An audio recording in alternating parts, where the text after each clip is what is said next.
માત્ર વિદેશ યાની કે આ દેશોમાંથી યુગાન્ડા અને ત્યાંથી આવતા પેસેન્જરો માટે જ આ સ્ક્રીનિંગ છે. અન્ય દેશો માટે પણ કોઈ પ્રોબ્લેમ નથી. તો આજે અમારી આરોગ્ય વિભાગ દ્વારા આ સંપૂર્ણપણે તૈયારી થઈ ચૂકી છે. એક પણ કેસ ન હોવાથી કોઈ નાની એવી ગભરાટની જરૂરિયાત રાખવાની જરૂર નથી. ભારત સરકાર આરોગ્ય વિભાગ દ્વારા જે ગાઈડલાઇન્સ ગુજરાત સરકારને આપી છે એમનું ચુસ્તપણે પાલન કરવા માટેની આખી ટીમનું આયોજન કરવામાં આવ્યું છે. સાંજના 6 થી સવારના 10 સુધી અમદાવાદ એરપોર્ટ પર તમામ પેસેન્જર ત્યાંથી આવે છે એનું સ્ક્રીનિંગ કરવામાં આવે છે. આખા ભારતની અંદર એક પણ ઇબોલા વાયરસનો કેસ મળવામાં આવ્યો નથી, એટલે ગભરાવાની એક પણ ટકો જરૂર નથી.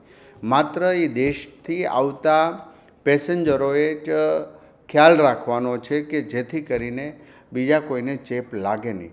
ગુજરાત ગવર્મેન્ટના તમામ અધિકારીઓ, આરોગ્ય વિભાગના અધિકારીઓ આ બાબતે સંપૂર્ણપણે તૈયારી સાથે સજ્જ છે. અમદાવાદ સિવિલ અને સુરત સિવિલમાં અલાયદી વ્યવસ્થા પણ કરવામાં આવી છે, પણ એની કોઈ જરૂરિયાત પડશે નહીં એવી આપણે આશા રાખીએ છીએ.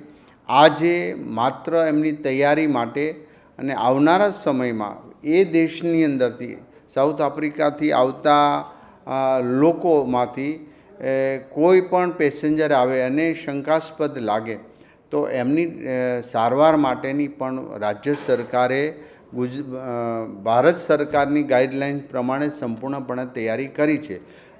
કેન્દ્ર સરકાર દ્વારા SOP બનાવીને જે રાજ્ય સરકારને આપવામાં આવી છે એ તમામ પ્રકારની તૈયારીઓ અમે કરી ચૂક્યા છીએ.